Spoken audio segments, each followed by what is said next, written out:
Hello everyone, hola familia, and welcome to a special edition of Pregones PRTT's Spotlight Series. My name is Cedric Leiber Jr., aka Seti Oprah, and I am an ensemble member here at Pregones PRTT, and your host for this Spotlight Series where we're gonna talk about all things Torched, Pregones PRTT's new musical. And today, I have two ensemble members from this piece, my friends, José Joaquin Garcia and Christin Cato. How you doing? Boo, boo, boo, boo. Special Good. effects. Thanks for having us. How's it today. going? How you feeling?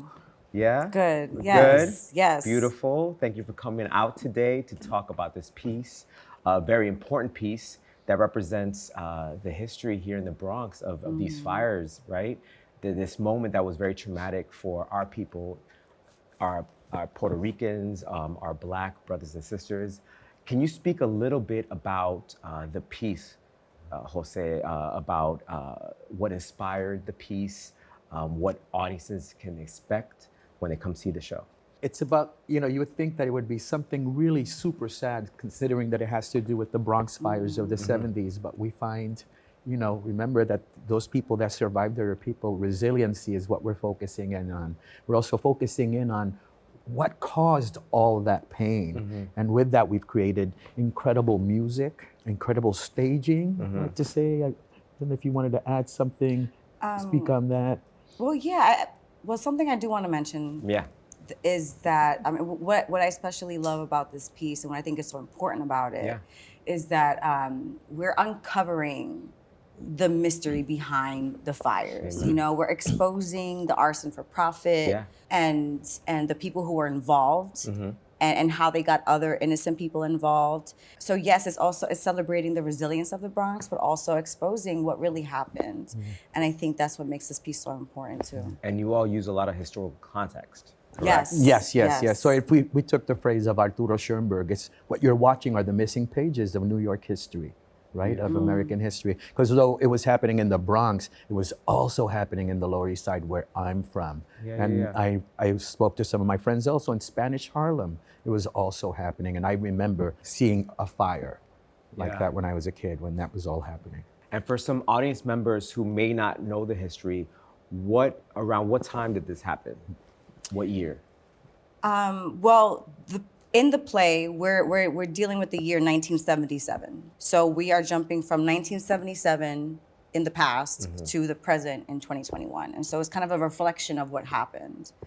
And I think we're focusing on that year because I think 1977 is when there was the most just fires happening every Friday. That's when it was happening a lot. I think the earliest fires may have been 1968. Right. And then it picked up steam. And mainly in the South Bronx, you said, and Lower East Side, correct? Lower East Side, Spanish Harlem, wherever there were Black and brown people. I just heard in Sunset Park, Brooklyn, that happened as well. I just spoke to my landlord about this show. He said, that was happening here too. And in Bensonhurst.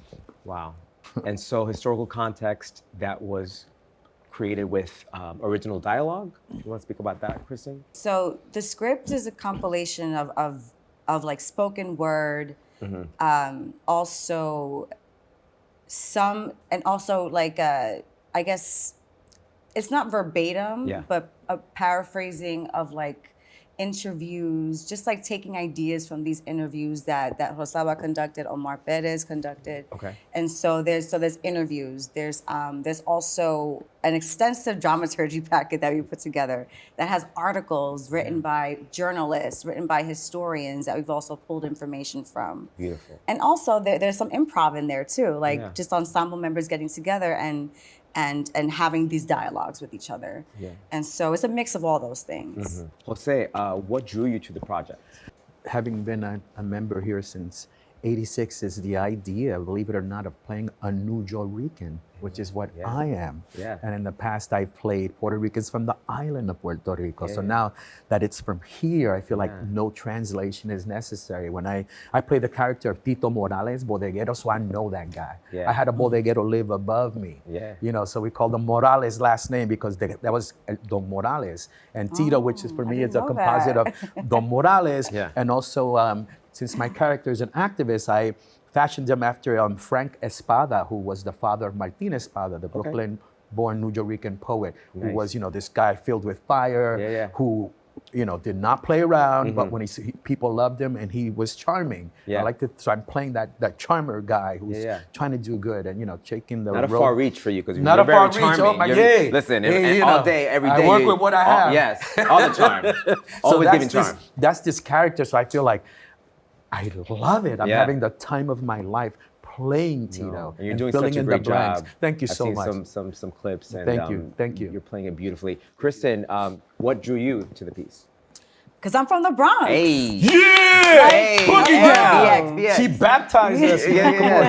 No, I mean, obviously, like, yes, this is part of my history. Even though I wasn't born yet. Gina says that. I wasn't born yet, but I mean, like, my family was in the Bronx, and I'm just so proud of the resilience of the Bronx, and I'm so proud that whatever happens to us, we always come right back out. Yes. And I'm so proud that it was during this era that we resisted and came out with hip hop music. Yes. We came out with salsa music, So I'm just a big fan of the Bronx, especially around that decade. And it's so beautiful as ensemble members, as actors, that we can honor our past and our ancestors through this piece. Yes. It's a beautiful honor. Can you speak a little bit, Christin, about the process, specifically this ensemble, this cast? I know Dominican Productions. Shout out to Dominican Productions. Hey. We filmed you all last year. We had a special presentation that we showcased online, virtually. Can you speak about the process of that moment through the different stages? In Stage Garden, Roomba, you all performed several times for different neighborhoods in the South Bronx. Can you just talk about that real quick? Yeah, I mean, we were piecing it together, and I think, we're still in the pandemic, but it's happening during the height of the pandemic. Yeah. So it's I think that the process took us a little longer than it usually would because usually you just get together in person. You come to the theater and we work this out. Yeah. And so we sometimes we had to do Zoom rooms. Sometimes we had that Zoom rehearsal life. Yeah, the Zoom rehearsals. Oh my gosh. Yes. But and so those were fun. I mean, we had to laugh at ourselves so many times trying to sing. A mess. On Zoom. A mess. And you're like, and then like everyone's coming in and out because you can't hear everyone at the same time. No. So I mean, but we were piecing it little by little, and just and doing the research. A lot of research was done during this process, and we wanted to get the information right. Yeah.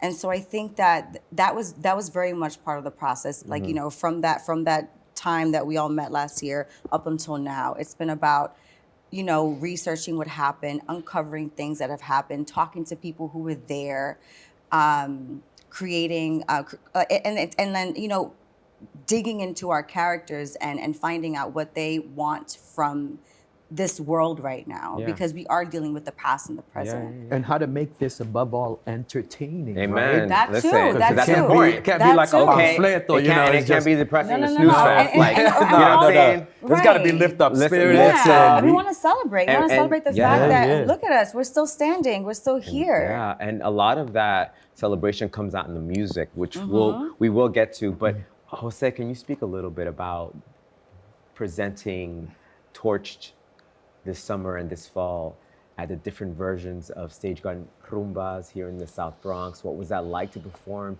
this piece in front of an audience of people who may have lived through this moment? Yeah. I'll first start off that personally, it was the first time that I had been in the Bronx. Okay. For long periods of time, from like when I first started in '86, which was every day I was in the Bronx. Yeah. So it was a coming back, a falling back in love with the Bronx, and going, and still, if you go by the newspapers, you would not come to the Bronx. Yeah. You would think there's shootings everywhere. Yeah. And here I was in these beautiful spaces with activists, survivors, music, alegría. There were times when we were performing in gardens where other activities were happening at the same time, and it was just beautiful. And I think that we were a lot of times surprised by the reaction, because this is a heavy topic. So the audience response, we were definitely taking it off of that and going, okay, this is needed. Okay, this person's story, maybe not as important. We were talking about this fireman. Maybe not as important. That isn't as important to the arc right now and what we wanted to present. So we were constantly looking for that rhythm. Yes. So I'm wondering, Christin, in these performances, were there any new discoveries that kind of influenced the writing and the evolution of the piece? Oh yeah, I have a story. This was like very much in the beginning. Like we didn't even do a full performance. Like I literally just did one of Gina's monologues for this thing. And we did it in right there on 3rd Avenue, 149th Street in that little, the Roberto Clemente Plaza. Yeah. And so, that plaza is very busy. It's right in the middle of the hub. Yeah. So it's, there's a lot going on, And I remember Anthony playing the conga along with me. And then there was like a silence. Yeah. People just they heard the drumming and then people just became silent. And then I started with the words, "Where were you?" And this woman just emerged out of the crowd and she said, "I was there." Wow. I was there. I was in the cold. I was there. Yeah. And she was, the pain was so visceral. Yeah. And after the performance, I found Rosalba and we were just in awe. We were just wow. That makes me really emotional. Yes, and it was at that moment that Rosalba told me, yes, people were there. Wow. And they're still, and people who were there are still among us. Yeah. And who are still suffering with that PTSD, who still have those memories of that. And I believe Rosalba did incorporate that in especially with the piece, the over here. Yeah. There's a piece. So there's a section in the story where Gina is she's saying, where were you? Were you there? And then the ensemble is saying, over here. We're in the cold. We're here. And so and I think that was very much inspired from that moment. Yeah. Can you speak on your character? Can you tell us about her backstory? Yeah, so Gina De La Vega is very much like who I am in person. Yeah. But essentially, because she's from the Bronx, New Rican, and she's reflecting on what happened. And her character is the only character that is in the present. Yeah. We're in 2021. And so she's sort of the narrator in the story. Speaking about what happened and reflecting about what happened, and then we see it unfold behind her. Yeah, I see her as this sort of narrator, but also omnipresent character on stage who can travel from the past to the future and vice versa, and take the audience along with her. That was my question. So she lives in two different worlds? No, she's in the present. Okay. But I think that her ability to sort of maneuver and navigate through the past makes her this omnipresent character. Can you speak a little bit about your character, José? Yeah, and I wanted to add on that please. What's wonderful about the piece is it is not nostalgic. Okay. Okay, it is just a missing page that y'all don't know about. Yeah. That we're about to get into. So my character is Tito Morales. Yeah. And he's an activist, and he has a son who's also starting to graffiti. Okay. So that's something that's in his rear view mirror. He's watching the squiggly things, not realizing he's looking at the beginning of what will be hip hop culture, right? Yeah. And I'm trying to have a tenants meeting, and this reporter, Linda, is going to interview me, and I would like to think my character is obsessed with taking control of the narrative. Okay. So he wants his story to be told. He wants things to be spelled correctly, and he's just trying to organize everybody. So it's a build up to that. And because it takes place on a Thursday, we know that the fire's coming the next day. So he's trying to get the news out, and Linda's doing it's like two trains running. I'm trying to organize, and then the train of Linda, who's finding out about profit, arson for profit. Join our spirited return to in-person shows as Pregones PRTT presents Torched, a new musical theater journey through the Bronx Fires of the 70s and the infamous arson for profit racket. December 2nd through the 19th at Pregones Theater in the Bronx.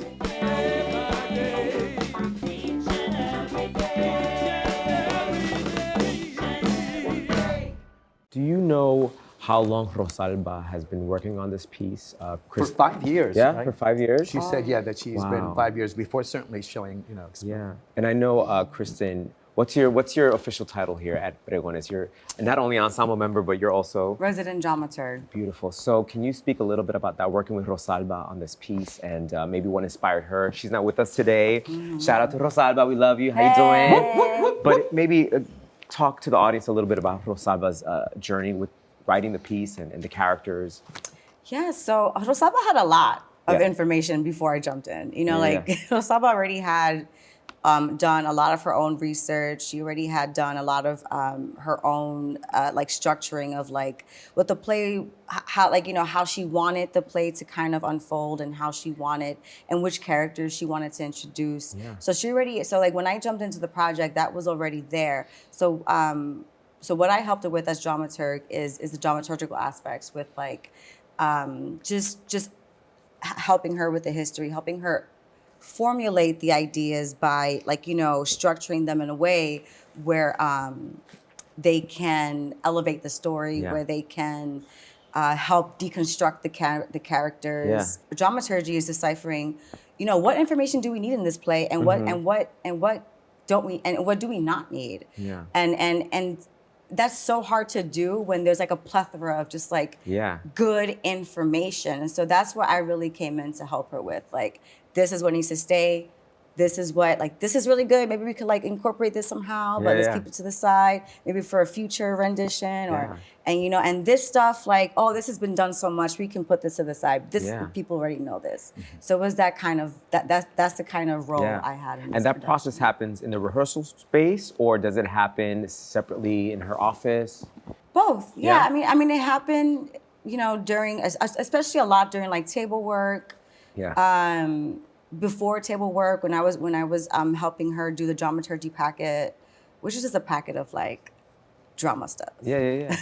History and Yeah, I think it was both, because I feel even still now in the rehearsal room, we're still thinking about now we're just rehearsing. So now we're just rehearsing. But so you can focus on that. Right. And now wear two different hats, right? Exactly. Yeah. Speaking of wearing different hats, José, people might not know, but as an ensemble member, we don't only perform, sing, act, but we're also part of the process of creating these pieces. Mm-hmm. I know both of you kind of co-wrote some songs or added a lot of your information into the script. Can you speak a little bit about that? Yeah, what's incredible is the meeting of, Desmar Guevara, our great musical director, composer, who's this really master of Afro-Cuban rhythms, Afro-Boricua rhythms, right? So we're collaborating with us here, who are from New York, right, who grew up alongside African Americans. So we have this particular flavor, this thing.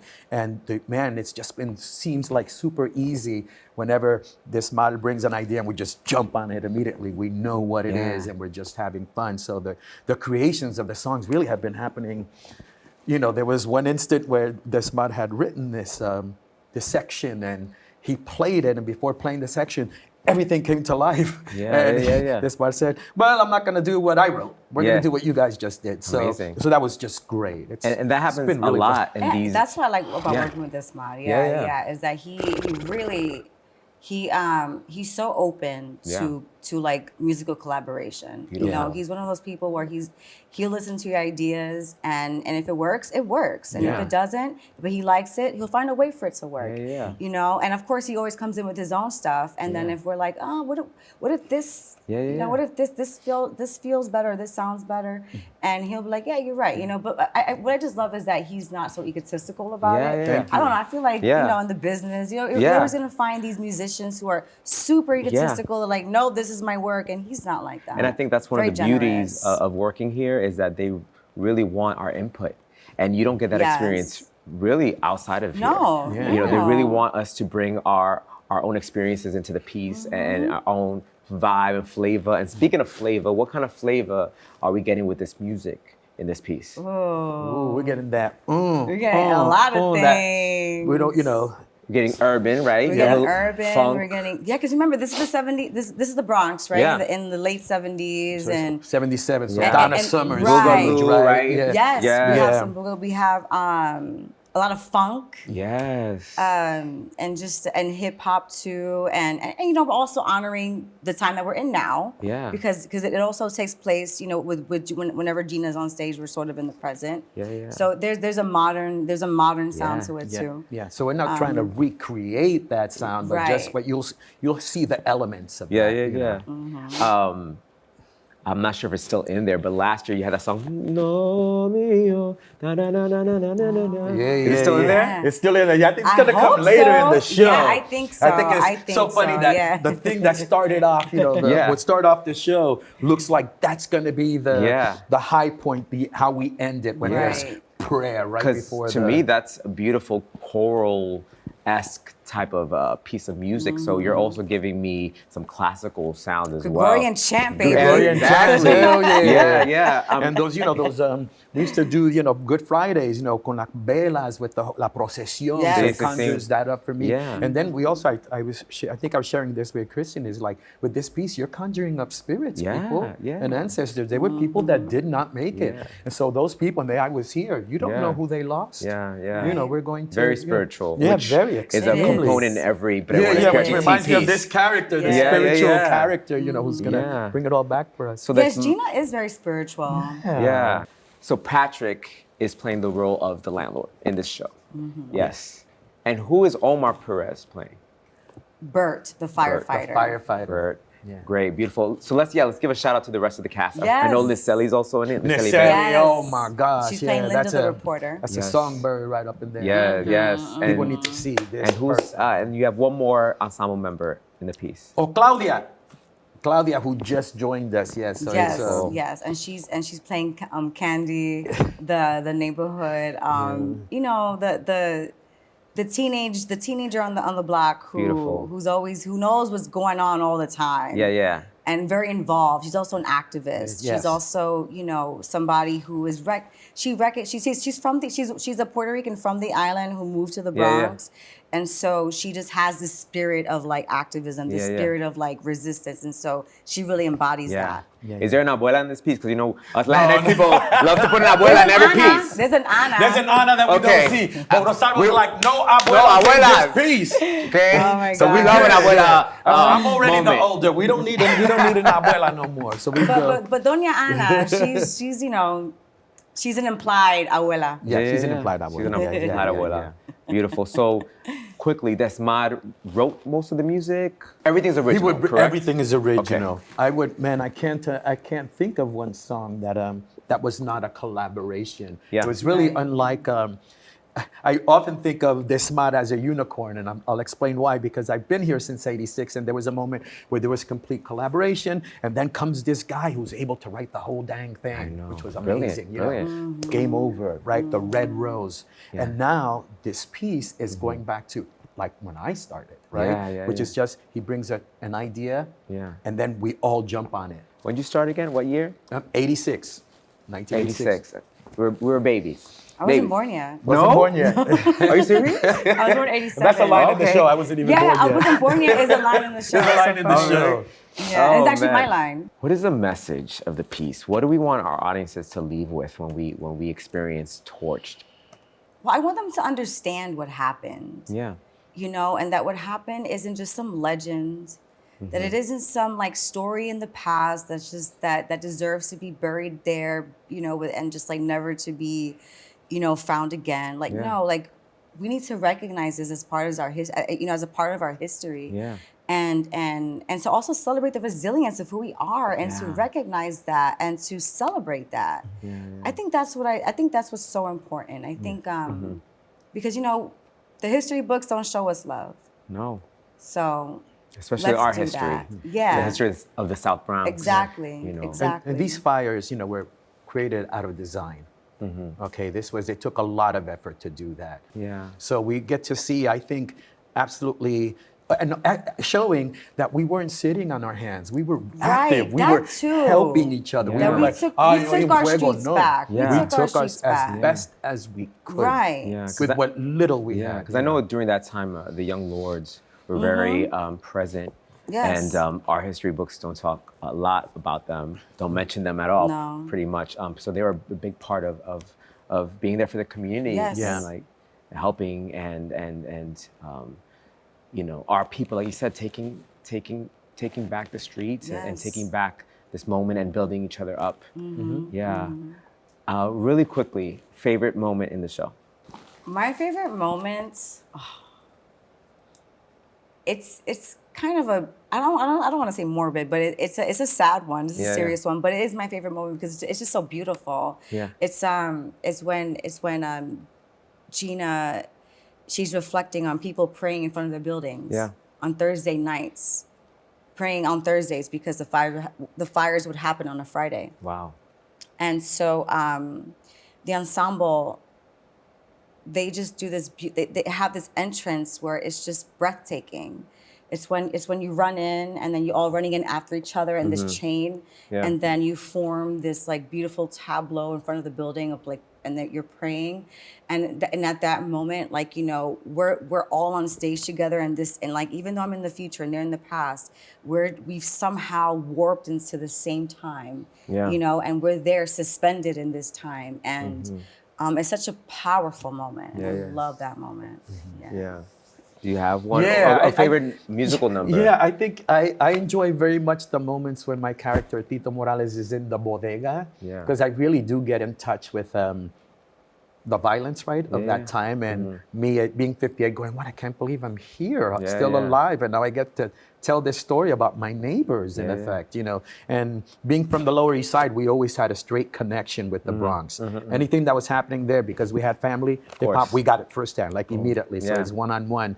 So just, the favorite part is just being around these guys from the Bronx. Because I'm also, I'm from the Lower East Side, but I'm like, no, Bronx people have their way of doing their thing, okay? And I'm feeling that, and I see the nuances, especially hanging out with my girl right here, Christin Cato. So it's been just a joy being an elder and being with these guys. Oh, me lo bebo.